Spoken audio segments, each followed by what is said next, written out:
తీరాలనైనా నాకు ఇటు ధన్యతను కలుగ చేసిన అత్రియేక దేవునికి వందనాలు తెలియచేసుకుంటున్నాను. అదే రీతిగా సంఘ గురువర్యులకు చేరికుడి వచ్చిన స్త్రీల సమాజానికి కూడా ప్రత్యేకమైన వందనాలు తెలియచేసుకొనుచు ఉన్నాను. మరి ఎన్నో దినముల తరువాత మరలా వాక్య పరిచర్యలోనికి నన్ను ప్రేరేపించినటువంటి అయ్యగారికి మరొక మారు కృతజ్ఞతా వందనాలు తెలియచేసుకొనుచున్నాను. ఈ దినమున నేను మాట్లాడాలి అనుకుంటున్న అంశం ఏమిటా అంటే ఫలించుట. చూడండి, లేఖన గ్రంథం మూలవాక్యముగా లూకా శుభవార్త 13వ అధ్యాయము 8-9 వచనాలు. లూకా శుభవార్త. అయితే వారు, అయ్యా, నేను దాని చుట్టూ త్రవ్వి ఎరువు వేయి మట్టుకు ఈ సంవత్సరము కూడా ఉండనిమ్ము, అది ఫలించినా సరే, లేని ఎడల నరికించి వేయమని అతనితో చెప్పెను. మరి వాక్యము నిమిత్తము ప్రేరేపణ కలిగిన వారు ఒకరు ప్రార్థనలో నడిపించవలసిందిగా ప్రేమతో తెలియచేస్తూ ఉన్నాము.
ఆమేన్. ప్రార్థనలో నడిపించినటువంటి దానమ్మకు ప్రత్యేక వందనాలు తెలియచేసుకొనుచున్నాను. మరి ఇక్కడ మనం చూసినట్లయితే ఫలించుట 6వ వచనంలో మనం చూస్తూ ఉన్నాం కదా. ఇక్కడ ఒక ఉపమానము దేవుడు చెప్తూ ఉన్నాడు. ఉపమానము లేకుండా శిష్యులకు దేవుడు ఏది కూడా బోధించలేదు. ఎందుకంటే మరి తొందరగా అర్థమయ్యే భాషలో ఆనాటి జనాంగం మనందరికీ తెలుసు, చదువు లేని సమయాలు కనుక అందరికీ తొందరగా అర్థమయ్యేటట్టు ప్రభు ఏం చేస్తున్నాడు, వాళ్ళకి ఏది బోధించినా కూడా ఉపమాన రీతిగానే బోధిస్తూ ఉన్నాడు. మరి ఈ ఉపమానాలు ఎందుకు చెప్పాడయా అంటే ప్రతిదానికి కూడా ఒక సాదృశ్యాన్ని ఆయన తీసుకొస్తూ ఉన్నాడు. మరి ఇక్కడ మనము చూసుకున్నట్లయితే ఒక చెట్టుని, అంజూరపు చెట్టు పళ్ళు వెదక వచ్చినప్పుడు ఏమీ దొరకలేదు కనుక దాన్ని ఏం చేయాలనుకుంటున్నాడండి, నరికించి వేయాలి అని అనుకుంటున్నాడు.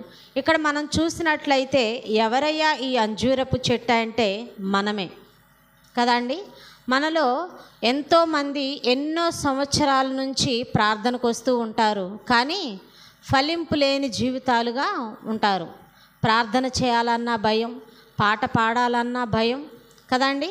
మరి ఆత్మీయతలో ముందుకు వెళ్ళాలన్నా కూడా వెళ్ళకుండా వెనుకబాటులోనే ఉంటూ ఉంటారు. అయితే దేవుడు ఇక్కడ మాట్లాడుతున్నాడు కదా, నీవు ఏ స్థితిలో ఉండాలని అంటున్నాడు, ఫలింపు కలిగే స్థితిలో ఉండాలి అని. చూడండి, మరి ఎలాంటి ఫలింపును మనము కలిగి ఉండాలి, అది ఒక మొక్క అయినా కానివ్వండి. మరి అక్కడ సాదృశ్యంగా మనల్నే మనం చూసుకోవాలి. దినదినము ప్రార్థనకు వస్తున్న మనము మరి రోజుకొకటి నేర్చుకునే స్థితిలో మనం ఉండాలి.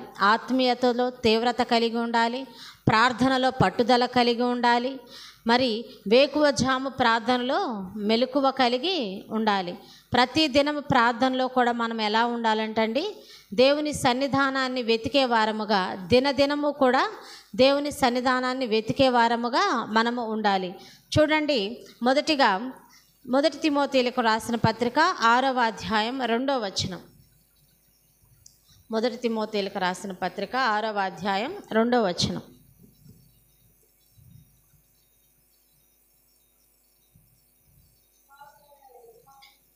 విశ్వాసులైన యజమానులు గల దాసులు తమ యజమానులు సహోదరులని వారిని తృణీకరింపక తమ సేవా ఫలము పొందువారు విశ్వాసులను ప్రియులనై ఉన్నారని మరి ఎక్కువగా వారికి సేవ చేయవలెను. ఈ సంగతులు బోధించుచు వారిని హెచ్చరించుము. మనం ఇక్కడ చూసినట్లయితే ఇక్కడ ఒక ఫలాన్ని మనము చూస్తూ ఉన్నాం. ఏమిటయ్యా ఈ ఫలం అంటే? సేవా ఫలము. అంటే సేవ చేసేవారికి దేవుడిచ్చే ఒక గొప్ప బహుమానము. మనము చూసుకున్నట్లయితే మదర్ తెరీసా గారి గురించి అందరికీ బాగా తెలుసు. మరి ఆమె కలకత్తాలో ఎంతోమంది కుష్ఠరోగులని, ఆ దినాల్లో కుష్ఠు వ్యాధి అని అంటే ఎవరు కూడా దగ్గరకు రానిచ్చే పరిస్థితులు లేవు. కానీ ఆమె ఎంతోమందికి మరి అలాంటి వారికి కూడా ఆమె సేవ చేస్తూ ఉంది. ఒకానొక దినమున ఆమె ఒక ఆర్ఫనైజేషన్ దగ్గరికి వెళ్ళి ఒక అతన్ని అడిగిందంట, అయ్యా మరి నేను ఇంతమంది నా ఆర్ఫనైజేషన్లో ఉన్నారు, వారిని నేను చూసుకుంటూ ఉన్నాను, మీరు దాతృత్వము కలిగి ఏమైనా ఇవ్వగలరా వారి కోసము అని ఆమె యాచించడానికి వెళ్ళిందంట. యాచించడానికి వెళితే ఆ సహోదరుడు అన్నాడంట, మరి ఏమి ఇవ్వాలి అని ఆలోచన చేసి ఆమెను వ్యంగ్యపరచడానికి, అంటే కుష్ఠరోగులను చూస్తుంది అని ఆమెను కూడా ఎలా చూస్తున్నాడు, చిన్నతనముగా చూసి ఆమె చెయ్యి చాపి ఆమె చేతిలో ఉమ్మి వేశాడంటండి. ఆమె అరిచేతిలో ఉమ్మి వేశాడట. ఎందుకు? ఆమెను అవమానపరచడానికి లేదా ఆమెను వ్యంగ్యపరచడానికి.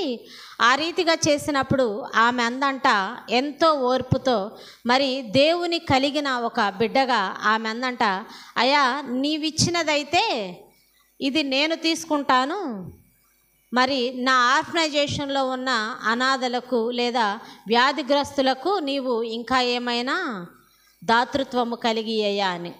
అంటే ఆ అవమానాన్ని అయితే నేను తీసుకోగలుగుతాను నా సొంతానికి, కానీ నన్ను నమ్ముకొని ఉన్న వారికి సహాయం చేయమని ఆమె ఎంతో దీనత్వంతో ఆయన అడిగినప్పుడు ఆయన హృదయము చెలించిపోయిందంట కదండి. ఎవరైనా మనం దారిని వెళుతుంటేనే పక్కన ఉమ్మి వేస్తే ఒక పెద్ద తగాదాడతాం కదండి. మేము వెళుతుంటేనే వీరు ఇలా చేశారని. కానీ అతను చెయ్యి తీసుకొని ఆ చేతిలో ఉమ్మి వేశాడట. కానీ ఆమె దాన్ని అవమానంగా ఫీల్ అవ్వలేదు. కానీ నీవిచ్చినదైతే నాకు సరిపోతుంది, నన్ను నమ్ముకొని ఉన్న వారికి దాతృత్వము కలిగి ఈమని చెప్పి అన్నాడు. దేవుడు ఆమెకి ఏమిచ్చాడు తెలుసా అండి? ఒక గొప్ప బిరుదుని ఆమెకు దయచేసి ఇప్పటికీ కూడా ఎంతోమంది ఆమె గురించి ప్రశంసలు పొందే స్థితిలో మదర్ తెరీసా గారు ఉన్నారు. ఆమె ఏం పొందుకుందండి? ఎంతోమంది అనాథలకు, కుష్టు వ్యాధులకు మరి పరిచర్య చేసి ఒక దేవుని నుంచి వచ్చే ఒక సేవా ఫలమును పొందుకున్నట్టు మనము చూస్తూ ఉన్నాము. చూడండి, మత్తయి శుభవార్త 10వ అధ్యాయము 41వ వచనం. మత్తయి శుభవార్త 10వ అధ్యాయము 41వ వచనం.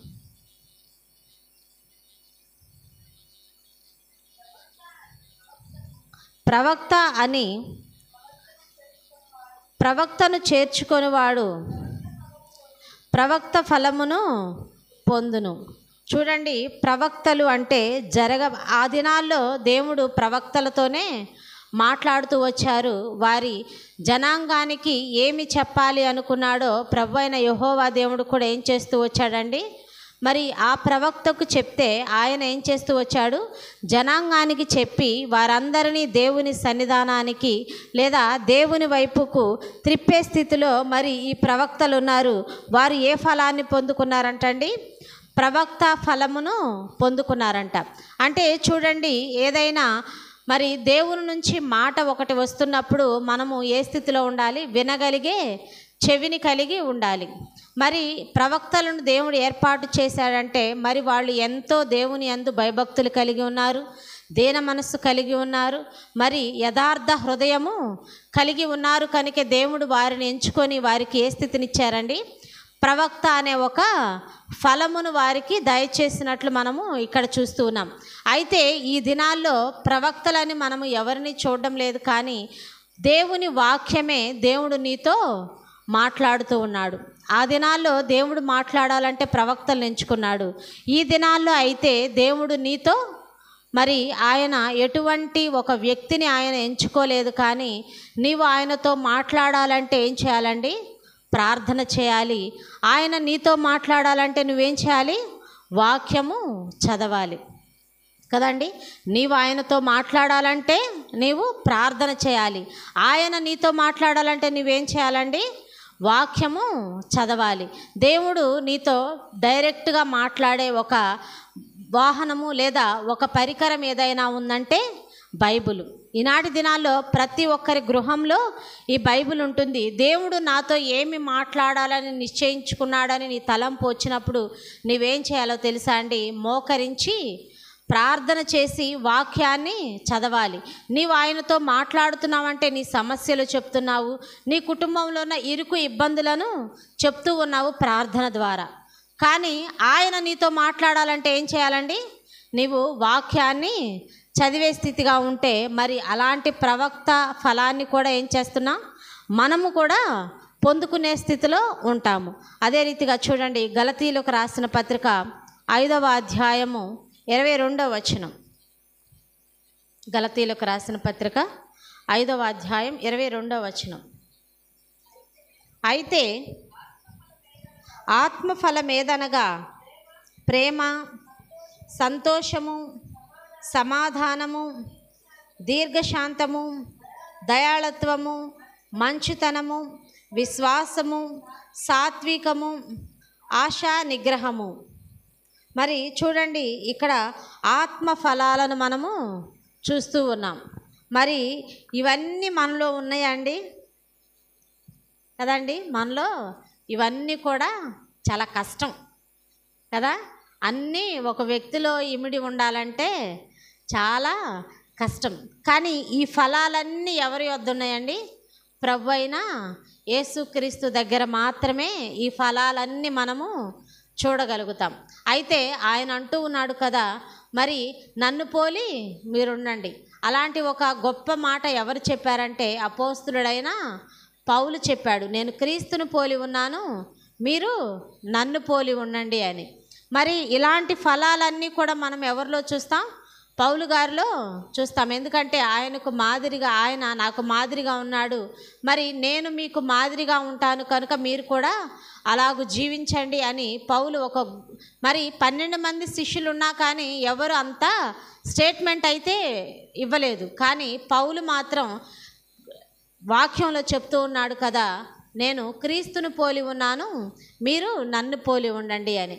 మరి ఇలాంటి ఫలాలన్నీ మనము పొందుకోవాలంటే ఏం చేయాలండి? దేవుని సన్నిధానంలో మొర్రపెట్టే స్థితిలో మనం ఉన్నట్లయితే ఈ ఆత్మ ఫలాలన్నీ కూడా మనము పొందుకునే వారముగా ఉంటాము. అయితే వీటన్నిటిలో కూడా లేఖనం చెప్తుంది కదా, ముఖ్యమైనది ఏదయ్యా అంటే ప్రేమ అని. మరి ఆ ప్రేమ ఎవరి దగ్గర దొరుకుతుందండి? మరి మనకు పాట కూడా ఉంది కదా, ప్రేమలన్నీ కొంత సమయం వాటికే ఉంటాయి. తల్లిదండ్రుల ప్రేమలైనా, భార్యాభర్తల ప్రేమైనా, బిడ్డల ప్రేమైనా కొంత సమయం దాకే ఉంటుంది. కానీ ప్రభు అయిన యేసుక్రీస్తు వారి ప్రేమ ఎలా ఉంటుందంటండి, మనము బ్రతికి ఉన్నంత కాలము కూడా, మనము జీవించి ఉన్నంత కాలము, మన అంటూ ఉంటారు కదా, కట్టె కాలేంత వరకు లేదా మనము మట్టిలో చేర్చబడేంత వరకు కూడా ప్రభు అయిన యేసుక్రీస్తు వారి ప్రేమ మాత్రమే శాశ్వతమైనది. అది అగాబే ప్రేమ. మరి ఆ ప్రేమకు కొలతలు లేవు, ఎత్తు లేదు, వెడల్పు లేదు, అది ఎవరు తూచలేనిది. మరి అలాంటి ప్రేమను మనము కలిగి ఉండాలంటే ప్రభు అయిన యేసుక్రీస్తు వారి వైపు చూసి ఆయన సన్నిధానంలో మనము మొర్రపెట్టి ఈ ఆత్మ ఫలాలను పొందుకునే వారముగా మనము ఉండాలి.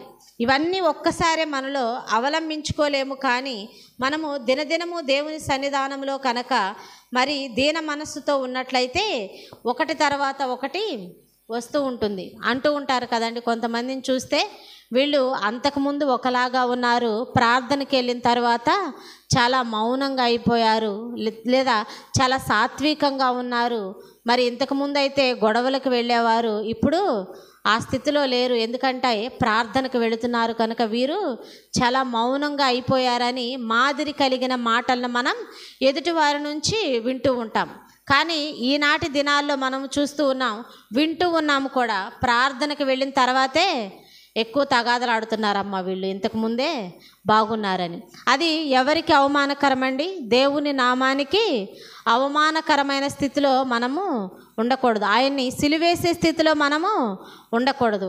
ఆయన్ని ఆనందపరిచే బిడలుగా మనము ఉండాలి. అదే రీతిగా చూడండి, హెబ్రీయులకు రాసిన పత్రిక 13వ అధ్యాయం 7వ వచనం. హెబ్రీయులకు రాసిన పత్రిక 13వ అధ్యాయం 7వ వచనం. మీకు దేవుని వాక్యము బోధించి మీ పైని నాయకులుగా ఉన్నవారిని జ్ఞాపకము చేసుకొని వారి ప్రవర్తనా ఫలమును శ్రద్ధగా తలంచుకొనుచు వారి విశ్వాసమును అనుసరించుడి. ఇక్కడ మనం చూసినట్లయితే ఇక్కడ ప్రవర్తన ఫలము చూడండి, ఎలాంటి ప్రవర్తనను మనము కలిగి ఉండాలి. మనం ఇక్కడ చదువుతూ ఉన్నాము కదా, మన పైన ఉన్న నాయకులకు ఉన్న వారిని జ్ఞాపకము చేసుకొని వారి ప్రవర్తన ఫలమును శ్రద్ధగా తలంచుకొనుచు. ఇక్కడ నాయకులు అనేదానికి మనము ఎవరిని చూడాలయా అంటే, మరి ఎంతోమంది దైవజనులు మన మధ్య లేదా మన ముందు ఉన్నారు కదండి. మనం ఇప్పుడు బైబిల్ గ్రంథంలో చూసుకున్నట్లయితే ఒక దావీదుని కానివ్వండి, మోషేని కానివ్వండి, అపోస్తులుడైన పౌలుని కానివ్వండి, వీళ్ళందరూ కూడా దేవుని సన్నిధానంలో ఎంతగా తగ్గించుకొని వారు తగ్గించుకొని వారి ప్రవర్తనను దేవుని సన్నిధిలో ఎదిగేలా చూడండి. మోషే అంటూ ఉంటాడు కదా, అయ్యా నేను నత్తివాడను, నేను వారిని నడిపించలేనన్నప్పుడు దేవుడు మరి ఆయన అంతకుముందే కూడా ఎంతోమంది మరి ఐగుప్తు దేశంలో ఎంతోమంది ఒక నాయకుడుగా ఉన్నాడు. కానీ ఇశ్రాయేలీయుల జనాంగాన్ని నడిపించడానికి ఏం చేశాడండి? ఆయన భయపడ్డాడు. అయ్యా నేను వారిని నడిపించలేనేమో, నేను నోటి మాంద్యము గలవాడను, మాట్లాడలేమోనని తనను తానేం చేసుకున్నాడండి? తగ్గించుకున్నాడు కదండి. అదే రీతిగా అపోస్తులుడైన పౌలు కూడా ఎంతో ఉన్నత చదువులు చదివి సన్హెడ్రిన్ సభలో 70 మందిలో ఆయన ప్రముఖుడై ఉండి కూడా ఏమన్నాడో తెలుసా? నాకున్న ఆస్తులు కానీ మరి నా జ్ఞానము కానీ అన్నీ కూడా ఏమని చెప్పాడండి? పెంటతో సమానముగా ఎంచాడు. చూడండి మరి ఎంత వారిని వారు తగ్గించుకొని దేవుని సన్నిధానంలో వారి ప్రవర్తనను వారు చూపించుకుంటూ యథార్థమైన హృదయము గలవారిగా వారు ఉన్నట్లు మనం చూస్తున్నాం. అందుకే ఇక్కడ అంటూ ఉంటారు కదా, మరి అలా ఉన్న వారిని మనం ఏం చేసుకోవాలంటండి? జ్ఞాపకము చేసుకొని ఆ ఫలాలను మనం ఏం చేయాలంటండి? శ్రద్ధగా తలంచుకొనుచు వారి విశ్వాసమును మనము కూడా ఏం చేయాలంటండి? అనుసరించే స్థితిలో మనము ఉన్నట్లయితే ఈ ప్రవర్తన ఫలం కూడా ఏం చేస్తుంది? మనము పొందుకునే స్థితిలో మనము ఉంటాము. మరి వాళ్ళు కూడా మనుషులే, మనము కూడా మనుషులమే. వాళ్ళు మరణాన్ని రుచి చూశారు, మనము కూడా మరణాన్ని రుచి చూస్తాం. కానీ వారి విశ్వాసము ఎంత బలంగా ఉంది, మరి మనం విశ్వాసము ఎంత బలహీనముగా ఉందో మనల్ని మనం ఏం చేయాలండి? తర్కించుకోవాలి.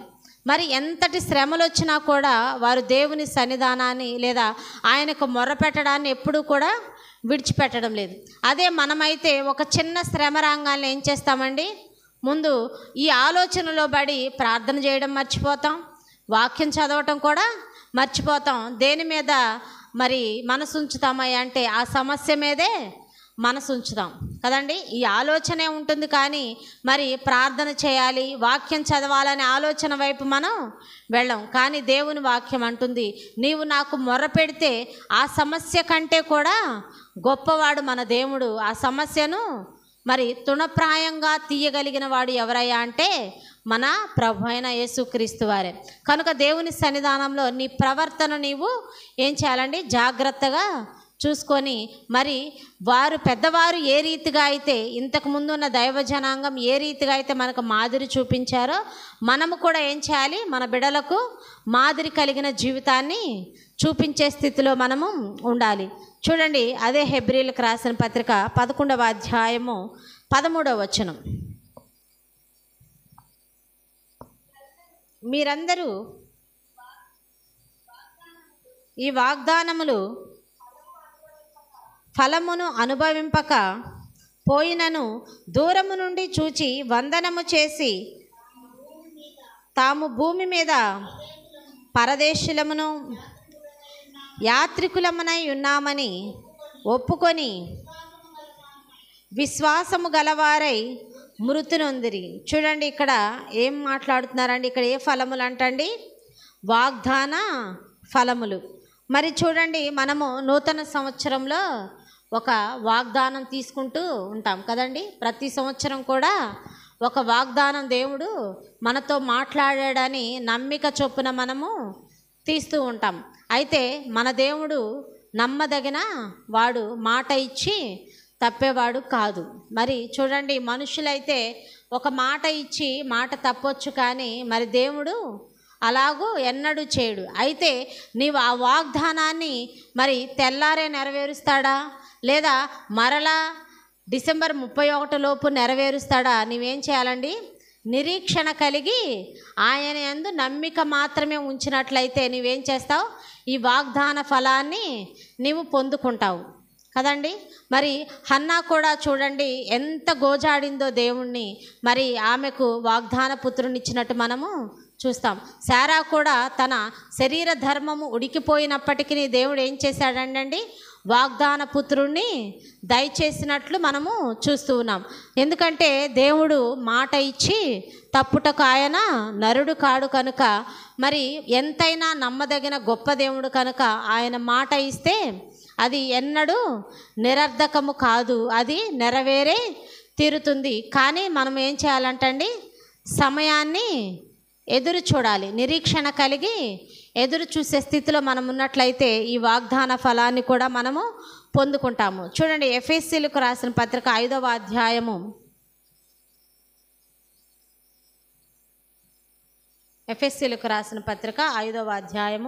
9-10 వచనాలు.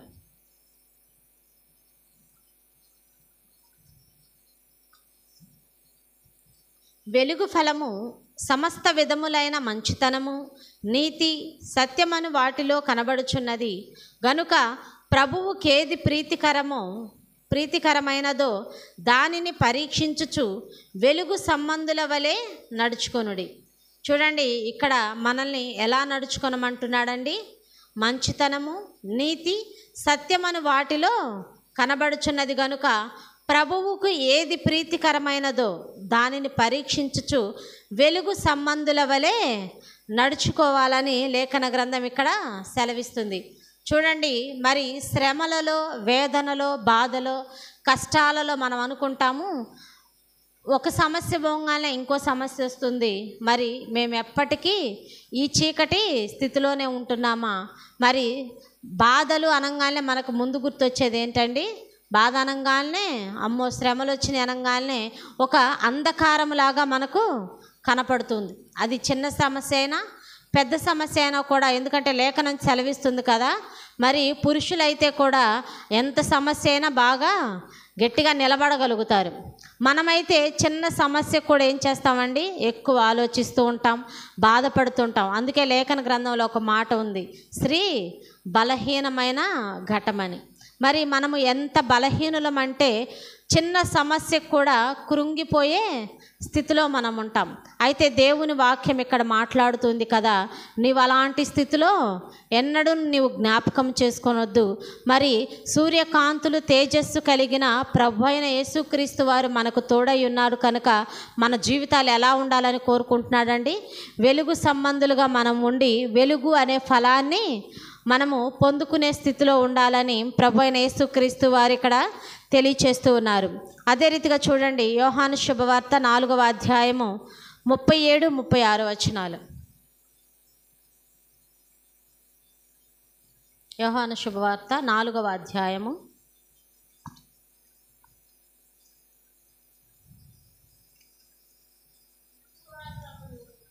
విత్తువాడు ఒకడు, కోయువాడొకడును మాట విషయంలో సఖ్యమే. మీరు దేన్ని గూర్చి కష్టపడలేదో దానిని కోయుటకు మిమ్మును పంపితిని. ఇతరులు కష్టపడిరి, మీరు 36, 37 వచనాలండి. 36 విత్తువాడును కోయువాడును కూడా సంతోషించినట్లు కోయువాడు జీతము పుచ్చుకొని నిత్య జీవార్థమైన ఫలము సమకూర్చుకొనుచున్నాడు. విత్తువాడొకడు, కోయువాడొకడును మాట ఈ విషయంలో సత్యమే. చూడండి, ఇక్కడ మనం ఏ ఫలాన్ని చూస్తున్నామండి? నిత్య జీవార్థమైన ఫలాన్ని. మరి ఈ ఫలాలన్నీ కూడా దేవుని సన్నిధానంలో మనము వింటూ ఉంటాం, చూస్తూ ఉంటాం. కానీ ఈ నిత్య జీవార్థ ఫలము మనము పరలోక సంబంధమైనదిగా ఉన్నది. మరి కనుక నీవు నేను కూడా ఇలాంటి ఫలాలను పొందుకోవాలంటే ఏం చేయాలండి? మన ప్రవర్తనను మార్చుకోవాలి, మారు మనసు రక్షణ అనుభవంలోనికి రావాలి, దేవుని సన్నిధానంలో నిత్యము మొర్రపెట్టే ఒక బిడ్డలుగా ఉండి, మరి మన కుటుంబాల్లో సమస్యలే కానివ్వండి, లేదా మన ఆర్థిక ఇబ్బందులే కానివ్వండి, ఏమైనా కూడా తీర్చగలిగిన గొప్ప దేవుడు మనకున్నాడని శుభ నిరీక్షణతో ఉన్నట్లయితే ఈ ఫలాలన్నీ కూడా మనము పొందుకునే స్థితిలో ఉంటాం. చూడండి, మొదటిగా మనము లేఖన గ్రంథంలో మాట్లాడుకున్నాం కదా, ఈ ఫలాలను పొందుకున్నారా సరి, లేకపోతే ఆ చెట్టును ఏం చేయమంటున్నాడండి? నరికించి వేయమంటున్నాడు. మరి దేవుడు వెతుకుతూ ఉన్నాడు, మరి ఎవరిలో ఏ ఫలాన్ని నేను చూస్తున్నానా అని కదండి. మరి అనుదినము లేదా ప్రతి వారము ఎన్నో సంవత్సరాల నుంచి ప్రార్థనకు వస్తున్న నీవు నేను, మరి ఇన్ని సంవత్సరాల్లో మనము ఏమి నేర్చుకున్నాము? మరి మనలో దేవుడు వెతికినప్పుడు ఏ ఫలాన్ని మనము చూపించగలుగుతున్నాము? మరి ఆయన వెతికినప్పుడు, ఆయన వెతక వచ్చినప్పుడు చూడండి, లూకా శుభవార్త 13వ అధ్యాయము 8, 9 వచనాలు ఒకసారి.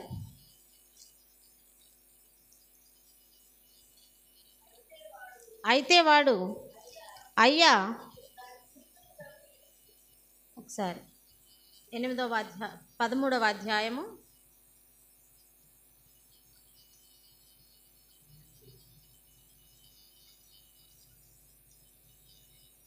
6వ వచనం. మరియు ఆయన వారితో ఈ ఉపమానము చెప్పెను. ఒక మనుషుని ద్రాక్ష తోటలో అంజూరపు చెట్టు ఒకటి నాటబడి ఉండెను. అతడు దాని పండ్లు వెతక వచ్చినప్పుడు ఏమీయూ దొరకలేదు. చూడండి, మరి ప్రభు అయిన యేసుక్రీస్తు వారు కూడా మన జీవితాలను వెతుకుతూ ఉన్నప్పుడు, మనలో ఆయన వెతక వచ్చినప్పుడు మనము ఏ స్థితిలో ఉన్నామండి? ఫలించే స్థితిలో ఉన్నా సరే, లేని ఎడల ఏం చేయమంటున్నాడు? నరికించి వేయమన్నప్పుడు ఇక్కడ మనము ద్రాక్ష తోట, ఒక మనుషును ఉంది కదండి. ఈ మనుషుడు ఎవరయ్యా అంటే మరి యాజకుడు.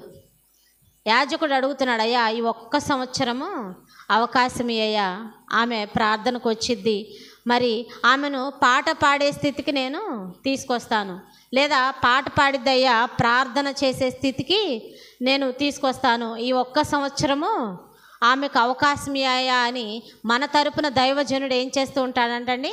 ప్రార్థన చేసి యాచన చేస్తున్నట్లు కూడా ఇక్కడ మనము చూస్తున్నాం.